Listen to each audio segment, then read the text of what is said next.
In the period between 1920 and the beginning of World War II, they won 11 of 12 World Championship titles.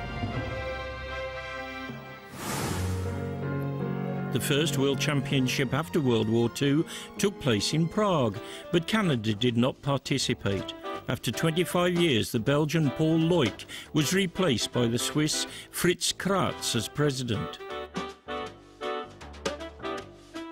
When Czechoslovakia lost to Sweden, the national media and fans grieved over the lost gold medal. For Sweden to win gold, 1 point against lowly Austria would be enough. The Swedish king even sent his hockey players a congratulatory telegram to add to their World Championship gold medals. But the Austrians scored a huge upset, defeating Sweden 2-1, and they brought back the chance to the Czechoslovak team. The exultation of the home fans was measureless. People showered us with gifts. They brought us ham, bacon, sugar, other food and presents. There was a great pile of them. Czechoslovakia won the gold medal, the first ever after defeating the USA. Jaroslav Drobny became the only world athlete who was both world champion in ice hockey and later a tennis Wimbledon champion. Nevertheless, after a short period, the Golden Heroes are made enemies of the people by the communist powers, and almost the entire team, including the best European goaltender Modry, was accused of high treason.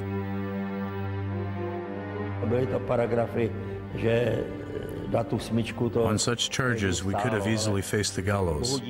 But thank God, they didn't hang us or anything like that. Our group was sentenced to a total of more than 74 years in prison. Czechoslovak ice hockey needed a long period to recover from this brutal act. Meanwhile, a new force arises on the world scene, the Soviet Union, with superstars Vsevolod Bobrov, Evgeny Babich, and goaltender Nikolai Puchkov. Now I can also see many excellent players resembling Bobrov. But as to the realization of the game itself, the development of attack and the mastery of scoring, nobody has outdrawn him yet.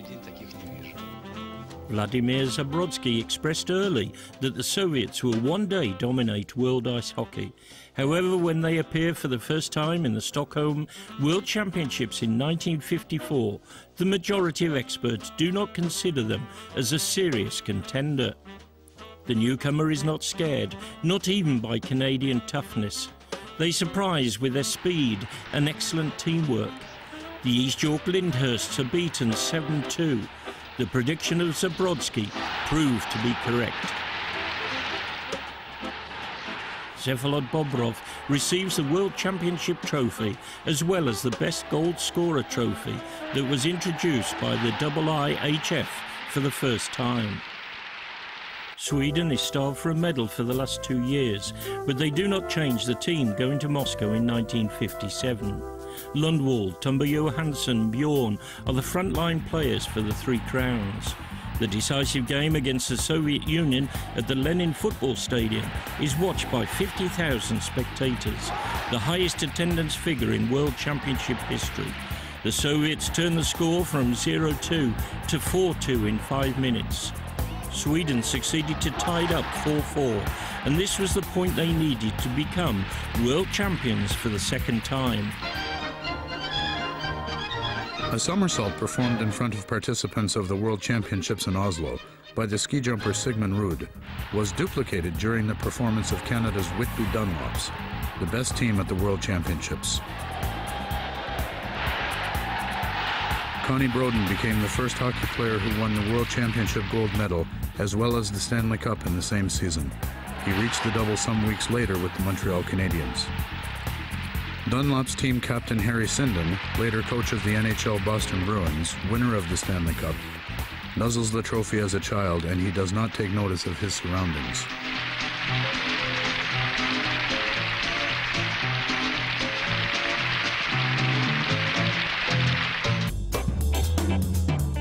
NHL legend Maurice Richard, who visited the 1959 World Championships in Prague, was not disappointed by his fellow countrymen. Hockey's motherland won another gold medal. The defender Al Dewsbury was remembered by several generations of fans thanks to his body checks. The last outdoor World Championship was opened in Lausanne, Switzerland by IIHF President Robert Lebel. Canada had to defeat the Soviet Union by a difference of at least 4 goals. If not, Czechoslovakia would be the winner. Canada worked hard and scored the goals they needed. When the Soviets reduced the score to 4-1, Canadian defender Harry Smith, being quite excited, had a drink. The bottle contained massage oil.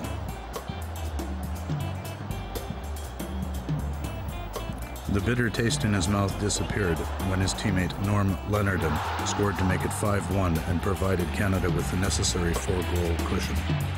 Don Fletcher left the winning stick in the hands of the team leader Jim Cameron before the medal ceremony with the command, "Don't for goodness sake let that stick out of your hands." None of the happy Canadians could have imagined that this would be the last World Championship title for their country for 33 years. Sweden, with the legendary Tumba Johansson, temporarily interrupts the transatlantic hegemony. A defensive system developed by coach Arne Stromberg was perfectly executed by defenseman Roland Stoltz and in offence by Nils Nilsson. Nilsson scored this famous empty net goal to give Sweden the 1962 title in Colorado Springs.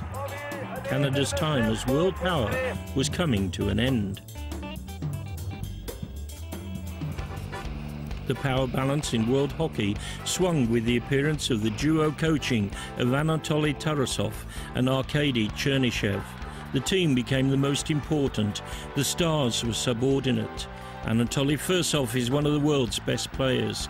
His play reflects all the signs of the Soviet hockey school: speed, skill, and machine-like execution. Suddenly the Soviets had no competition. With the rise of the Soviet Big Red Machine, Father David Bauer manages to convince the Canadian Hockey Association to give up the tradition that Allen Cup-winning amateur teams represent Canada. He established a national team of top amateurs from across the country. But this project suffers a terrible setback at the 1965 World Championship in Finland. The country that had given hockey to the world is outscored by the most emphatic margin. Czechoslovakia defeats Canada 8-0. It seems Canada's national team program is on its knees. But Father Bauer did not abandon his idea. Re-amateurized professionals from the NHL, Carl Brewer and Jack Baunas, appeared in his team at the World Championships in Vienna 1967. Canada plays an even game with the Soviet Union, holding on to a slim 1-0 score.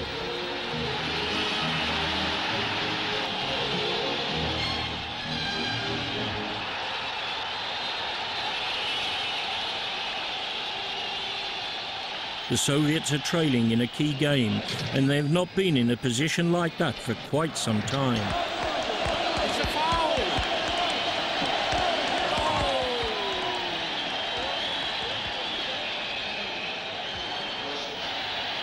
But the Soviets have good luck.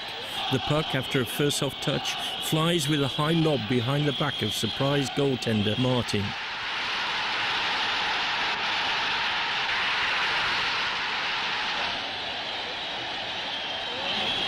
The Soviets win 2-1, and this would be the last game in which an amateur Canadian national team was able to threaten the Soviet Union.